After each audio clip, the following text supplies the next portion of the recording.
Réinventer l'éducation. Learning World, en association avec WISE, une initiative de Qatar Foundation. Historiquement, a toujours existé un débat sur l'emploi du langage des signes ou de la langue orale dans l'éducation des sourds. Mais les technologies modernes et de nouvelles approches innovantes ont apporté de nouvelles opportunités pour les malentendants. Voyons ça. Comment un enfant sourd peut-il apprécier l'enseignement s'il n'a jamais eu la chance d'apprendre correctement la langue des signes? Comment peuvent-ils apprendre à aimer la lecture s'ils n'ont jamais lu un livre dans leur langue maternelle? Une organisation argentine développe des livres adaptés aux besoins de tels enfants.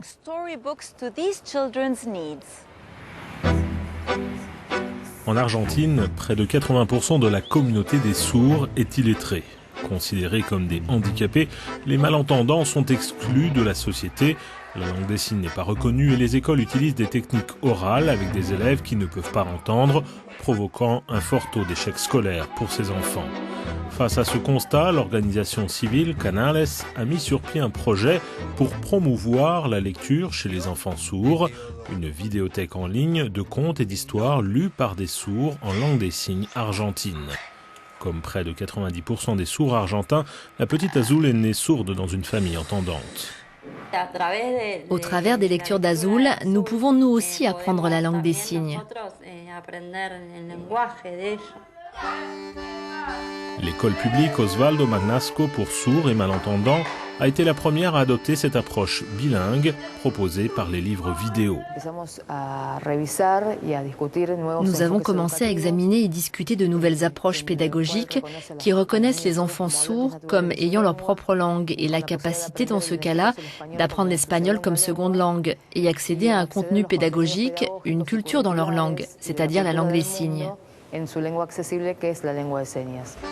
Comme ces livres vidéo incluent des doublages, en plus de leur utilisation en classe, l'école organise des cours pour les parents et des ateliers pour enfants entendants pour obtenir une meilleure intégration pour tous. Avec ces livres vidéo et les activités qui en découlent, les enfants ont enfin accès à la langue, à la culture et à la fiction. Quand je serai grande, je voudrais pouvoir étudier.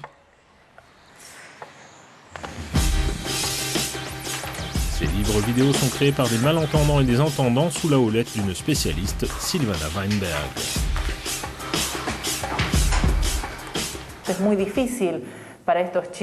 C'est très difficile pour ces enfants de grandir dans la solitude. Nos livres vidéo leur permettent de se rapprocher d'une culture, ils leur permettent aussi de s'identifier à quelqu'un.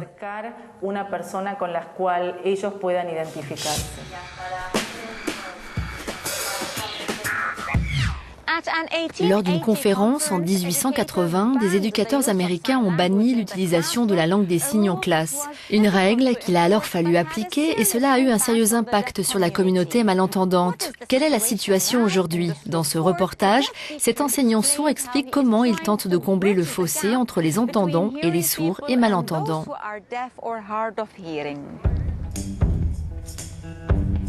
Mon domaine de travail, j'étais artiste. Et je faisais des retouches. Je l'ai fait pendant 12 ans et demi. Un jour, ils ont annoncé que mon entreprise allait fermer. Alors je me suis dit que j'avais envie de venir en aide aux personnes sourdes et malentendantes. Actuellement, j'enseigne la langue de signes américaine. Et les personnes à qui j'enseigne ne sont pas sourdes, c'est une bonne chose. Parce qu'en faisant ça, je les aide à mieux comprendre le monde des sourds et la communauté des malentendants. Beaucoup de personnes entendantes ont peur que si leur enfant naît sourd, alors que va-t-il se passer? Ils essaient de considérer des choses comme les implants cochléaires pour que leurs enfants soient plus comme les entendants. Et moi, je fais de mon mieux pour leur apprendre ce que c'est que d'être sourd, pour qu'ils comprennent mieux les malentendants. Quand je suis arrivée, tout le monde m'a dit qu'il était sourd et que c'était la classe du silence et j'étais très nerveuse. Mon Dieu, je ne savais pas comment j'allais faire pour suivre, mais finalement ce n'est pas si compliqué, il faut se lancer dans la langue et donc vous n'avez pas vraiment le choix si vous voulez suivre rapidement. Le premier jour, si les étudiants ont des questions, ils les écrivent. S'ils veulent aller aux toilettes, alors je leur apprends à signer le mot toilette pour qu'ils puissent y aller. Ah, il y a un signe pour ça. Et donc c'est l'un des premiers signes que je leur enseigne. Et donc, cela aide à combler le fossé entre leur langue et la mienne. La plupart des écoles pour sourds préfèrent que leur enseignant ait un master. Donc je suis retourné à l'université, le Hunter College de New York, pour obtenir mon master. Excuse me, it's not that I'm so knowledgeable. L'une des exigences pour obtenir un emploi est un diplôme d'état d'enseignement. Or, beaucoup de personnes réussissent le test parce que l'anglais est leur première langue, même si leur langue des signes n'est pas très bonne ou pas suffisante pour travailler. Et pourtant, ils sont autorisés à enseigner auprès de sourds, alors qu'un malentendant qui connaît la langue des signes et est capable de parfaitement communiquer avec des étudiants sourds n'a pas cette opportunité, parce qu'il ne peut pas passer le test écrit.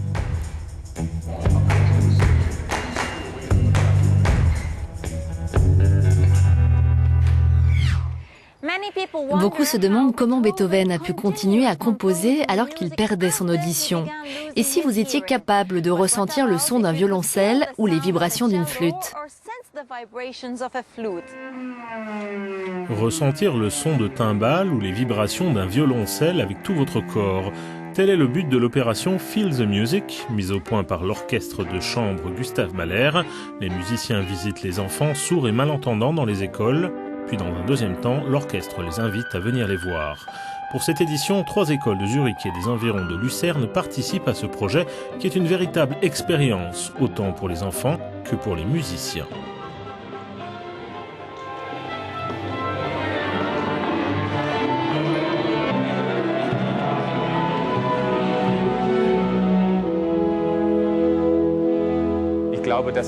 Je pense que quand ils s'assoient près des musiciens et qu'ils peuvent voir leurs mouvements, ils réalisent comment l'énergie est transmise.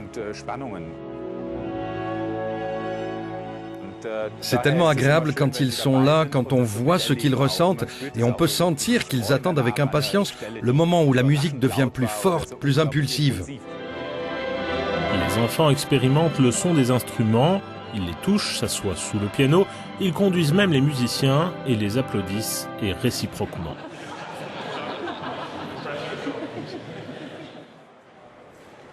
C'était génial parce qu'il y avait beaucoup de violons dans l'orchestre. C'était merveilleux de sentir les vibrations.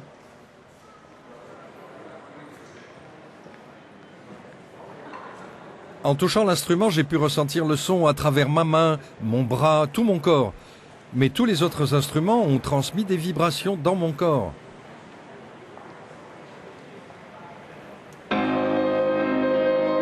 L'opération Feel the Music de l'orchestre de chambre Gustave Mahler entre dans le cadre d'une série de concerts intitulée Le Voyage de Beethoven, qui emmène 45 musiciens dans de nombreuses villes européennes. L'idée de cet atelier pour les sourds et malentendants est née du fait que Beethoven lui-même a commencé à perdre son audition alors qu'il n'avait que 20 ans et que sa surdité a fortement influencé ses compositions. La musique peut être sauvage, elle repousse les limites à chaque fois. Et puis parfois, elle devient plus privée et on peut être obsédé par une trille, la répétition de 2 notes encore et encore, créant ainsi des vibrations et la sensation que l'on s'envole avec la musique. Et toutes ces choses, je suis sûr qu'elles ont une connexion avec ce handicap.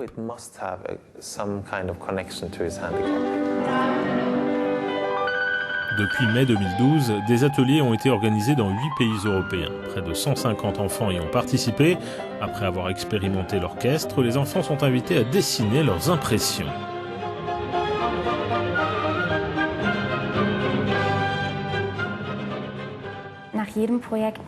Après chaque projet, nous choisissons plusieurs dessins pour les encadrer et les exposer dans le hall de la salle de concert avec des informations sur le projet, les histoires que les enfants nous ont racontées à propos de leurs dessins et ainsi montrer aux gens comment ces enfants sont confrontés à la musique, ce qu'elle représente pour eux, afin de promouvoir la musique, ce qui est le but principal du projet.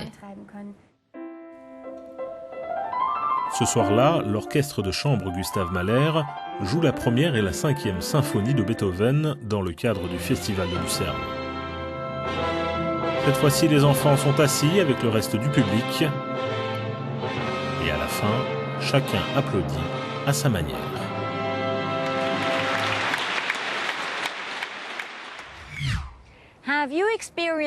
Avez-vous déjà subi une perte d'audition ou avez-vous étudié avec un enseignant malentendant? Partagez avec nous vos expériences via nos pages sur les réseaux sociaux.